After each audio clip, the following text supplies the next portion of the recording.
Hello everyone, I'm Tijney and I'm here with Coach Dave Academy to bring you some lap guides for this week's daily races in Gran Turismo 7. We're going to take you through some detailed lap guides, pointing out brake markers, accelerating markers, go for a fast lap, Martin Brundle style, and we'll go over some of the data as well to see where you can improve most on a lap to get you up the leaderboards and start, hopefully, in pole position. First up, daily race A at Tokyo Central Clockwise in a Honda Civic touring car. Here we are then, about to cross the start-finish line in a Honda Civic touring car. Remember, you can use 3 types of Honda Civics here. I'm in the touring car. That is the fastest car here. It's what I highly recommend you use. So we're going to continue on through the first kink and this second kink. Head over towards left-hand side, keeping it very close to the wall here, okay? Just gone past the white sign and we get to this point here. So we've got soundproofing into sort of like unsoundproofed barrier there on the left-hand side.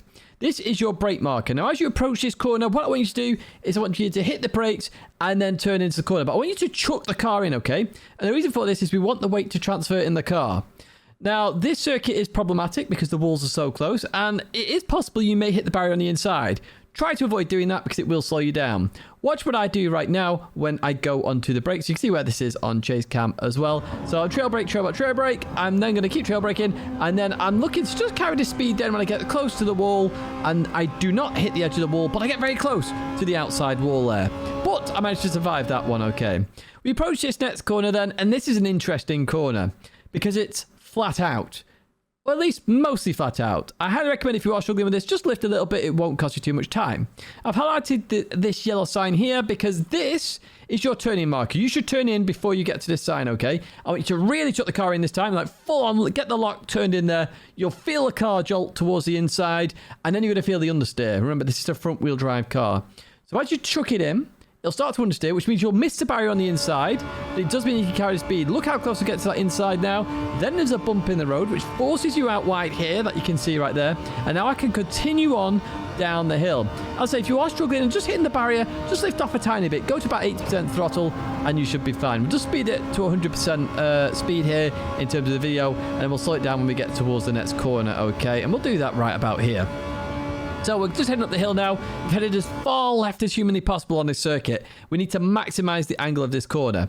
Now, I've given you 2 markers here. First off, we've got the one on the right where we've got this fence that starts again. Really high fence, soundproofing.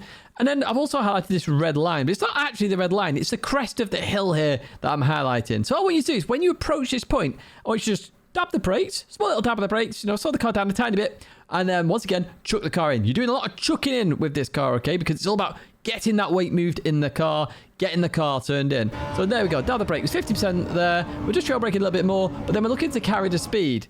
Now I'm highlighting this yellow sign here. Arguably, you could highlight any yellow sign throughout this lap. We saw it on turn 3, where we did a slow lap into that one, and mainly it's turn 1 in reality, but turn 3 due to the kinks. These are your accelerating markers. When you get close to these are what you want to use to accelerate through the corner. Notice I've just got on the power now. I'm at 25% throttle. I'm going to accelerate through the corner now. Now, I will suffer some understeer because it is a front-wheel drive car, but as that's my marker, that's my apex, I should make it round the corner absolutely fine. Now, if you do struggle with hitting the barrier on the outside, just delay that throttle half a second or so, and you should be absolutely fine. Now, I'll just speed it up a little bit again here as we head downhill. Lots of acceleration in this lap, lots of straight line bits here. Now, we're going to head down the hill. Look on the right hand side there. We have a white sign coming up on the right. It then goes into a shadow because the headlights are not bouncing off it anymore. That is my brake marker, okay? Notice I've got on the brakes right now just before we get to it on that right-hand side. Now, we're going to go on the brakes here. I want to delay the turn in a little bit. I want to go on the brakes initially, then turn in, but I want to make sure I get on the inside. If it's a clean, smooth turn in, you'll actually make it smoothly as you exit, and you can actually carry more speed. If you just turn in and straighten up again, the weight's going to shift and you're going to end up in the barrier. Turning too late, though, and you were in the barrier already because there's not a lot of grip on the outside line. There you go. Let's do the later turn in. We get very close to that barrier. We go a little bit on throttle there to force a little bit of understeer because I was going to hit the barrier. Then we can continue on through. We're going to head towards our next brake marker now. In this corner, a very critical corner. It's uphill. You need to maintain as much speed as possible. Now, we have highway markers here. You can see the squares up in the distance. These are our brake markers, okay? Now, for this corner, you can do it in 4th gear or 5th gear. Entirely your choice. 5th gear is slightly quicker. 4th gear will reduce some understeer. So, whichever gear you pick, don't worry about it too much. If you go to 4th, it will reduce understeer. It may give you more consistency, so definitely try it. We're going to hit the brakes now. I'm going to chuck the car in. I'm going to have to overside a little bit in 5th gear as I let the car roll, and then I accelerate. And notice there, I was very close to the yellow sign. I can then accelerate through. Look how close to get to the outside. So I just carried a bit too much speed there, a little bit of understeer in 5th gear. This is why 4th gear can be crucial. Be careful about hitting that barrier on the right-hand side there. So we went through that right. Very common thing to do here at Tokyo Center clockwise. I'm going to head down the hill now, over towards the left-hand side. Remember, you're maximizing the revs here, so you really want to hit the limiter as you go down here. And I'd highly recommend, if you are going to change gear, do it as you go downhill, because it reduces that speed issue that you can have when changing gear. You know, delayed acceleration, etc. Gravity will pull you down that bit further. Now we get to this corner here, okay? This is an interesting corner, quite a complex corner. I've highlighted the last light on the left if you want to use that. Arguably, you could just use the exit of the tunnel, which is the main rectangle in the center there. This corner, do not turn in too early. Very easy to turn in too early here, and then you're just going to hit the barrier on the outside. Very late turning for this one, and that will mean you will not hit the barrier on the outside, okay? So you're going to hit the brakes, you're going to drop a gear down to 4th gear, okay? Still keep it on the outside. Notice how we keep it, and then we turn in. Now we're looking to go for a late apex. Once we pass the first yellow sign, well before the second yellow sign, we can continue on. I lifted off a little bit there because I was worried about hitting the barrier. We were very close to it, and we're going to head out towards the left-hand side now. And our final marker is right there. So notice we had a clear fence there, sort of mesh. And we're going to go into some soundproofing again, okay, here on the highway. Now, we want to go and stay on the outside line for a bit longer than you would think, okay? Because we want a late apex. And remember, in the apex is where the yellow sign is. So we've got that brake marker here. We're going to hit the brakes. And we're going to stay in 4th gear for this one. You can see where this is on chase cam. And you can notice this line. Notice how it curves around, okay? So watch what I do here in terms of braking and the line I take. And this is what I want you to do. So very late turn in, very late turn in. We're still not all the way at the apex yet. We now see that yellow sign. That's our target. We can now accelerate through the corner. Try and maintain at least 80 miles an hour there, and you should be absolutely fine. We continue on towards the line then. This is a 126.5, I believe it is. There it is. What we're going to do now is go on a Martin Brundle style lap. So head towards turn 1. Remember, looking for the soundproofing to end on the left-hand side. There's the white sign. There's the soundproofing ends. We brake, we turn in. Avoid the barrier. Accelerate through the corner. Looking for the yellow sign that tells us the right-hander. Where is it? There it is. Turn in. Chuck it in here. Full throttle. Lift a little bit at that bump if you are struggling. A little bit of understeer. Continue on through. Change gear up to 6th then as we get to this point here. Going to head up the hill. Remember, it's the crest of the hill that I'm using here. You can use also the start of the barrier on the right-hand side, but we can think about it now. We've got some time. So here's the crest of the hill. Dab the brake, trail brake a little bit, turn in, try and carry the speed. There's the yellow sign. Accelerate through the corner and head out towards that left-hand side. Breathe once again. Remember, now we're looking for the white sign on the right-hand side. Once we get close to that white sign, I'm going to hit the brakes, keep it left a bit longer, then turn in. Where's the white sign? There it is. Hit the brakes now, turn in. Get close, accelerate through. Now it's the highway markers. We're going to hit the brakes. Remember, you go to 4th gear here. I stay in 5th for this one. Just carries a bit more speed, but you do suffer some more understeer as we get very close to the barrier. Now it's flat out all the way to a very hard corner at the end of the lap. Quite frustrating this at the end of the lap, but it is what it is. Through the left-hander we go. Change gears, we go downhill, as I said, towards the end of the tunnel. Just before we get to the end, hit the brakes out wide, then come in here, 4th gear. Start to accelerate. If you maintain 90, that is a good speed. Head out towards the left-hand side. When the soundproofing starts, there it is. Hit the brakes, trail brake a little bit if you need to. Head towards the yellow sign. When you get to that, accelerate. Maintain 80 miles an hour. Through we go. Head towards the line, and that is the lap here in the Honda Civic touring car. Let's have a look at some Delta data. Here we are then with the Delta app brought to you by Coach Dave Academy. And what I've done here is I've loaded Manu Rodriguez's lap. Now you can see on the right hand side, Manu Rodriguez just gone that little bit quicker than me here this morning or today on the Monday. And what we're going to do is find out where I was better than Manu Rodriguez and where I lost out on some time. So we're going to start off with a lap here and go through this a little bit. So we're already up a little bit. We've had a good head start. That says to me Manu Rodriguez starting on a out lap or didn't actually go for like an extra little bit of speed to start this lap. So we're up a little bit here as we approach turn 1. Going through turn 1, we've done that quite well here. We're a 10th up there. We're going to this next turn. And we're 1.5 tenths up here right now. So if we have a quick look at this, so speed-wise, we're about 1.5 miles an hour difference. This is the difference between a lift are not lifting. Now, that cost, what, half a tenth there? And that's what I said was critical here. If you always hit the barrier due to understeer, just lift that tiny bit. Yes, you lose a little bit of time, but look, Manu Rodri went quicker than me, even though he's a tenth and a half down at the end of this sector. So we're going to head up here. So this is towards the fast right-hander. Going through there, we lost some time. Now, I knew that on the lap as well. We could have definitely carried a bit more speed there, and we lost a tenth of a second. So definitely more speed to be carried through that corner. Maybe a corner you want to focus on in terms of it's a long acceleration period. Up to the top of the hill, just to highlight where this is actually. If we have a look on the map up at the top right hand side, we can see that right there, okay? You can see this is the corner we're after. You can see it fully here. So we've just come through the tunnel, up the hill, got to this point here, and this is the bit where Manu Rodri then increases the gap. Well, sorry, decreases the gap, should I say, because I'm still up at this moment in time. We continue on now towards the downhill section, and that's the braking into the right-hander, and we do lose a bit of time there as well. And then going up the hill, we lose a little bit more time. So losing time in all of this sector, so somewhere for me to improve there, somewhere where you may want to focus on as well. So especially this is that uphill 4/4 fifth gear. Should we have a look at what Manu Rodri used? I think we should have a look at what Manu Rodri used here, just out of interest. Let's go down to the gears then, in terms of gears. And as we go through here, fifth gear, Manu Rodri's using fifth gear as well. So there we can carry a bit more speed. We did understeer a little bit, but Manu Rodri managed to carry a bit more speed. So that's a little bit of my line. And the line is hard to get right there. It really is hard to get right. So let's carry on into this part here then. We're going to continue on through. So we're a tenth down at this moment in time. This is the tunnel towards the end. This is the left-hander at the end. So we gain on the penultimate corner here. And then going into the final corner then. And then that is the end of the lap. And Manu Rodri is just ahead of me by the end of that lap, as you can see right there. So in terms of this one then, the key areas here are just about carrying the speed. You saw that, just a slight lift. Yes, you lose a half tenth, but probably worthwhile. Critical areas. The top corner, I lost a tenth per second there. Could have carried a lot more speed. And that's just a dab of the brake, remember. And then this section here, this is where I lost loads of time then, just because I didn't carry enough speed through there. And it really is critical to get that right. In fact, Manu Rodri carries about 3 miles an hour more into that corner initially. Jesse turns in a bit later than I do there as well. So that's been Tokyo Center clockwise. That's been my guide for this one in the Honda Civic Type R touring car. Let's jump to the next one, which is going to be Catalunya in Group 3. So here we are then, going down the start-finish straight, and the Group 3 I have chosen is the BMW M6 GT3 Endurance model. I'm also using +3 brake balance, which you can see in that graphic on the bottom right-hand side of your screen. What we're doing here is going to head down the start-finish straight here at Catalunya. We're going to head towards turn 1. I want you to focus your eyes towards the right-hand side now, and on that hill there is a building. Now, I use that building as my brake marker, both on Gran Turismo and in other games as well. You could also use the flag indicator on the left-hand side if you prefer. However, the building for me is a better marker. It's a right-hander. My vision should be focused more towards the right, and that's what I'm going to use right here. So as I hit the edge of my screen on the right-hand side, I'm going to hit the brakes. I'm going to come down the gears towards second gear. You can see where that is on chase cam, so also, same brake marker using that building.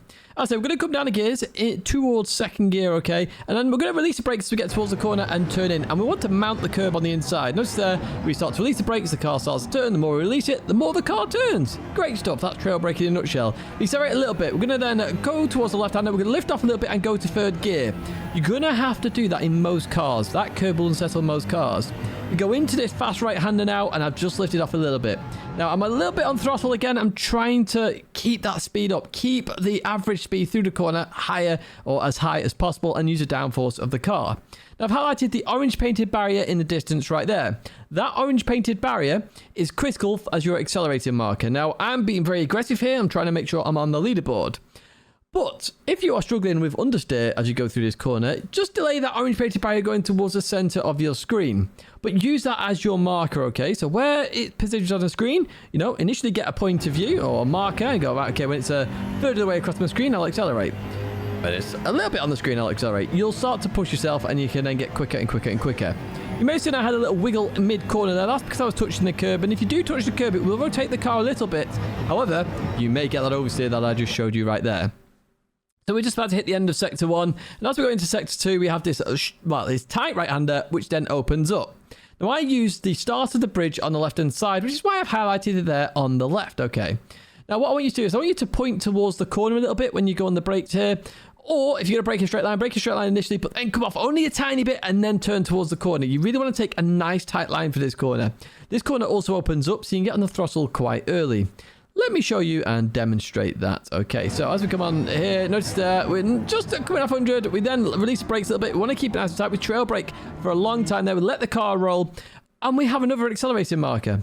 And once again, it's the orange painted barriers. There's loads of these around Catalonia. They're great accelerating markers. So it's after it's gone past halfway on my screen, I started to accelerate. Now remember, I just said this corner opens up. So as it opens up, you can start to release the steering. So as you go up that power band, as you go up that rev range, you can release the steering a little bit so you're not overturning the car and then getting oversteer. Obviously, if you straighten up more, you can accelerate more. And then as you get higher in the power band, the wheels will spin up and you're not actually going to over-rotate the car and spin out. Look at what I do right here. I'm just going to go out towards the outside of the circuit. Absolutely fine. Now, if you do struggle with some wheel spin, just lift off a tiny bit, but continue on moving forward. Head over towards the right-hand side, and our next brake marker is that building on the right-hand side, okay? So it's the same one we used for turn 1. It's right there again. There's some toilets, I believe they are. But again, once it hits the edge of your screen here, I want you to hit the brakes. Now, this corner, very difficult corner. It's downhill a little bit. So if you try and be the last of the late brakers, if you try and out-brake people here, you're going to actually run a little bit deep because gravity is pulling you down. You're not going to be able to brake as efficiently. So just be careful of that, okay? So brake nice and early for this one. Use the building on the right-hand side and hit the brakes. Now, I want you to actually take a nice tight line for this one as well. So I'm 100% braking. I start to release the brakes because I want to get the car turned in. I've dropped to first gear. I'm going to short shift to second gear. That reduces some wheel spin on exits. I would straighten up as quick as I can and use all of the exit curb there. Make sure you stay on the red and white curbing. Red and white curbing is track limits, okay? If you go over that, you're going to get a penalty. We continue now to what I would say is probably one of the hardest corners on the circuit here. It's like a chicane, essentially. Now, what I use is the start of the curb, and I've highlighted it right here. It's very much starts very early, this curve. It's just white and then goes into the red and white. So when I approach this point, you can see I've just hit the brakes now, down on the left bar on the left-hand side there. So I've just hit the brakes. I'm going to brake in a straight line, okay? And I want to stay as far right as possible until I want to turn in and make the corner. If I turn in too early for this, I'm going to run wide, I'm going to cut the chicane, and therefore it will invalidate the lap. Or at least I'll get a penalty. So this is what I'm going to do. I'm going to go hard on the brakes, drop to second gear, I release the brakes, I turn in. I'm going to clip the curb, and then I'm going to go up to third gear. That settles the car a little bit. I want to straighten up as quick as I can and continue on through. I'm just on the red and white curb in there, which means this lap is valid. I went a bit further over, it would be invalid. So just keep that in mind when you're doing this lap. So we've accelerated up the hill now, and we're going to go into this long right-hander. This is a key corner to get right. Long acceleration period after, so you have to maintain a lot of speed, or at least carry speed at the exit. So the end of the curb here is my turning marker.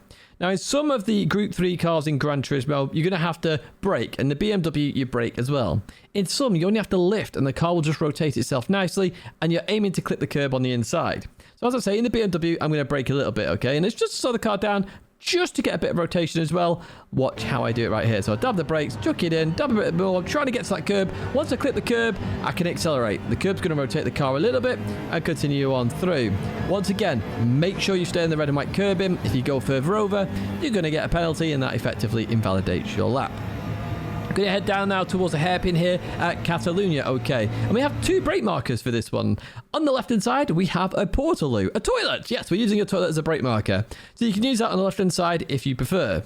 I like to use the flag indicator on the right, which doesn't actually have a flag indicator on it, which is not very helpful because it's not a race weekend, so it's practice. But even so, it's still there and it's very obvious on that right-hand side. Again, like some of the previous corners, you actually want a later apex for this one. You want to brake in a straight line and then turn in, okay? Now, for this one, it's first gear, and then some cars, you're going to want to shift to second gear on exit. It does depend on the car, though. We're going to brake in a straight line here, second gear, down to first gear. Once we start to release the brakes, we should get turning. There we go. Look at that. The car wants to rotate nicely. We clip the curb, and then we start to accelerate. We want to go in a straight line there. Notice how I straightened up the car first, and then continue on, and we can turn that bit more. Be careful as you go over this kink here. That little bump there can chuck cars out, okay. Now, I'm highlighting a brake mark here. I don't actually use. I just wait till I get over the kink, and then I brake in a straight line. However, there is a brake mark for this corner, and what a surprise, it's an orange painted barrier on the left-hand side. Really good marker for this if you are looking for a brake marker and you want one for this corner. It's right there on that left-hand side. What I want you to do is brake in a straight line, 100% braking efficiency when you brake in a straight line, and then start to release the brakes as the corner effectively starts, okay? This allows you then to trail brake through the corner, so you might go to 50%, 40% braking, and just let the car rotate. There we go, 50%, down to about 25, and then we'll let the car go around the corner a little bit. Now, we have two accelerating markers here that you can use. Now, these are around the circuit. I've already pointed out the orange painted barriers a few times, and that's the marker I use. As it hits the center of my screen, I start to accelerate. What you can use instead is the sausages. The sausages represent the apex, essentially, on these corners. So when you get close to it, you can start to accelerate as well. Notice here I'm accelerating a bit earlier than normal, okay? And that's because I'm trying to be aggressive once again. Now, as you go through this corner, you may want to just do 90% throttle rather than 100%. 100%, you may suffer some power oversteer. Watch what I do right now. So I went down to, well, there's about 90, 85% there. And then I was absolutely fine. The car was settled, so I went back up to 100%. Our next marker then, you see this tyre mark? It intersects the red and white curbing. You can see it right there, okay? Now, as that joins up with the red and white curbing, I want you to turn in. Follow that same angle, okay? I want you to cut the inside of this right-hander. Remember, this is the Catalunya without the chicane. Arguably the better layout that we have at Catalunya, okay? So you're just going to follow it through. You're going to cut a lot of the inside. Remember the golden rule? Stay on the red and white curbing. Do not go any further over. And let's see how that works here as we go into this one. So we turn in. We may want to lift off a little bit. There's a tiny lift there. Tiny bit more of a lift. But notice how much we cut there. We're up to 4th gear now. We're going to use all of the exit as well. Staying on the red and white curbing. We've got the sausage in the middle of the car. And on the right side, we have the pit lane sign there. Okay, you can just see it's whiteboard with the pole that goes down. This is our final brake marker. Now, what I want you to do is brake in a straight line. So follow this sausage all the way down. I want you to drop a gear. And then as you get towards the end of the sausage, just before you get to the end of it, turn in. What will happen is your left tyres won't touch it. And of course, you already started that weight transfer. You turn in nice and early for the corner. You're not gone too deep. And then you can make the corner absolutely fine. You want to clip the curb on the inside. Let me show you here. So there we go. We've avoided it nicely. We're aiming for the curb on the inside. We clip it. Start of the pit wall is an excellent accelerating marker if you do want an additional marker for that corner. But my goal there is to hit the curb and then continue on.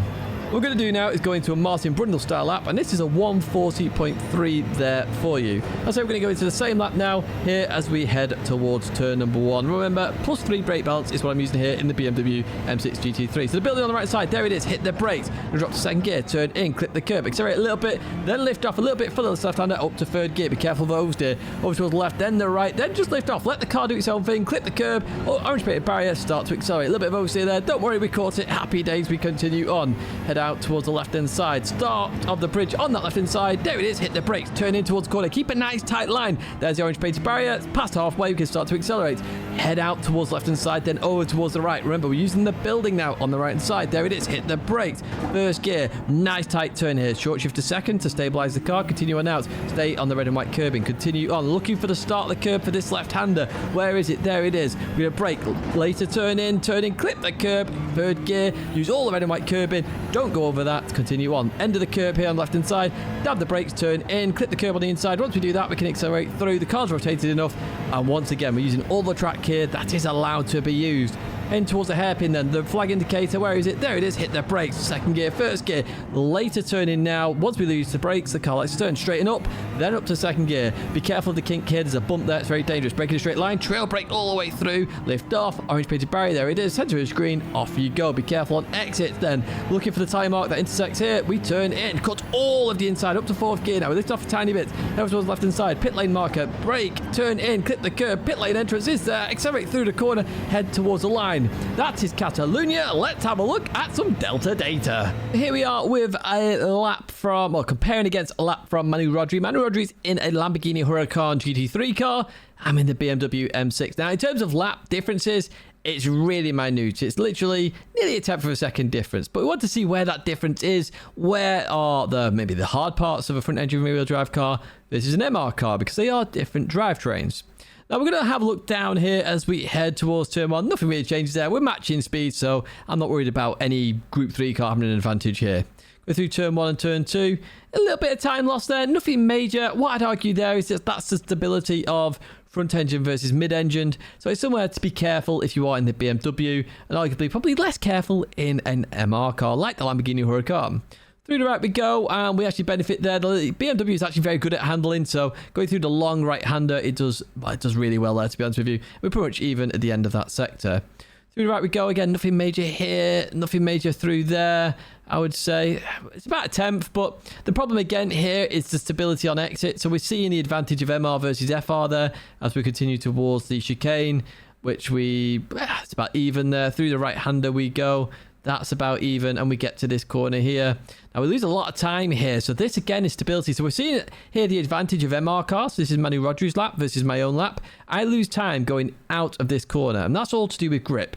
You know, a front-engine rear-wheel drive car is going to spin its wheels, and that is significant there. So you may want to venture to the MR cars if you are struggling with oversteer, and that's critical in this one here. Head up to the right-hander then as we go through here. We're up to 2 tenths there, so we've really lost a lot of time, but we bring it back through that last sector, and this is where the handling of that BMW really comes into play. Look at that, we gain half a tenth there through the last corner, and then we're literally at that gap, which we talked about, just under a tenth there as we head towards the line. So some critical areas there to focus on. This last sector, it showed you if you cut a lot, you can actually benefit there as well as you go through here, maintaining that speed. And critically, we saw the difference there between FR and MR, so that will decide your car choice this week at Catalunya. Next up then, we're going to head to Le Mans, where we're in some classic Group C cars. Here we are then in the Nissan R92 CP. You can see the balance performance down in the bottom right hand side, as well as the brake balance as well.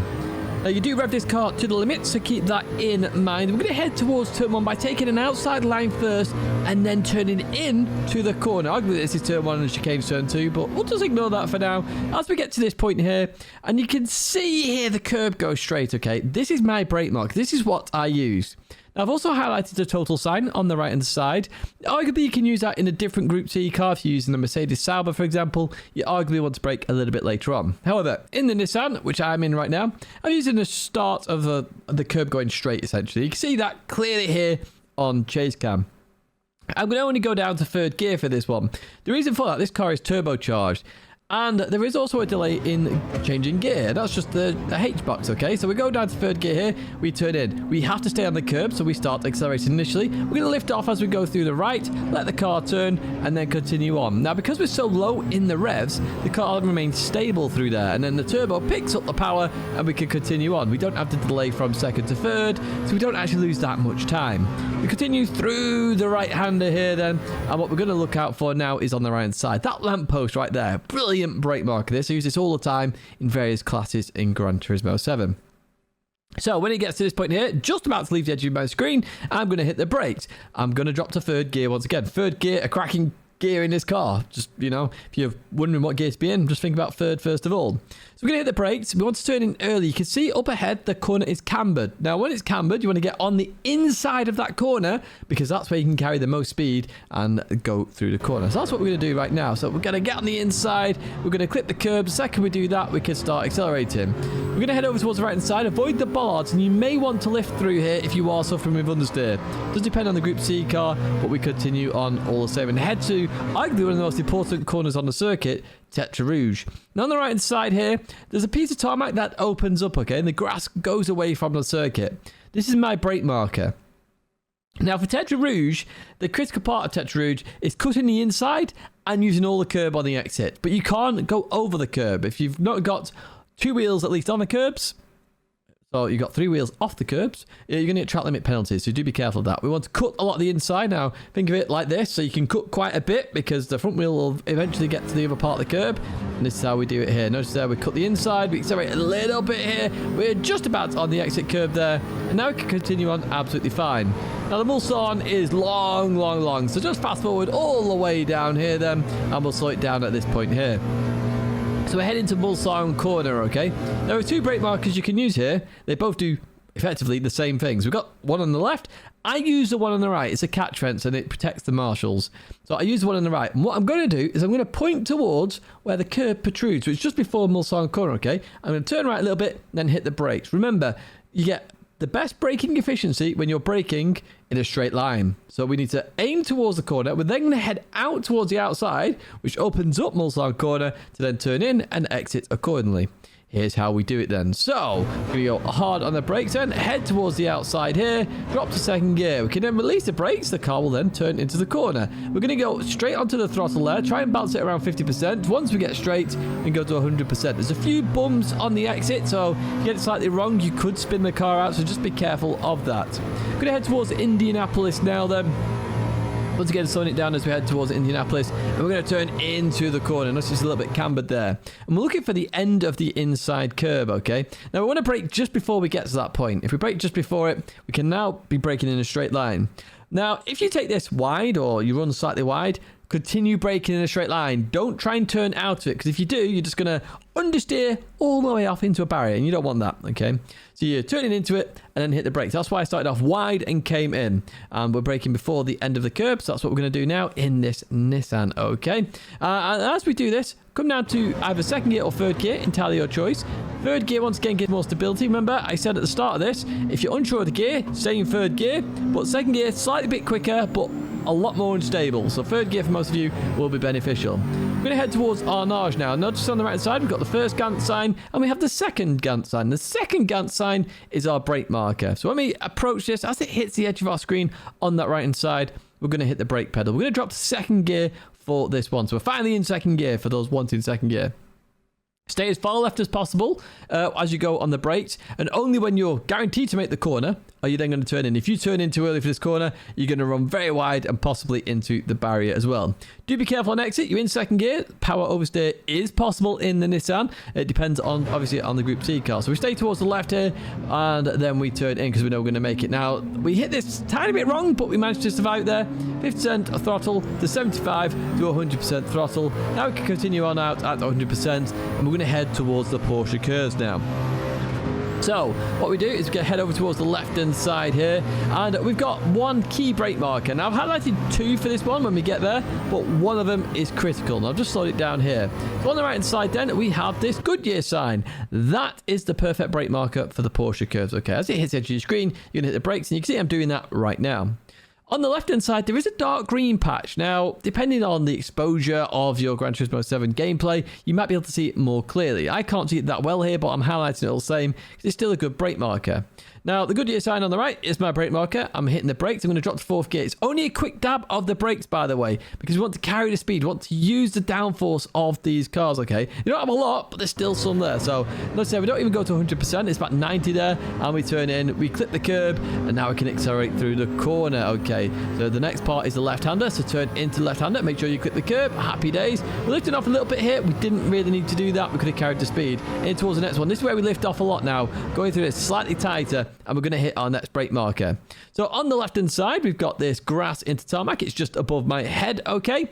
And this is your brake marker. You're going to drop to third gear. What a surprise.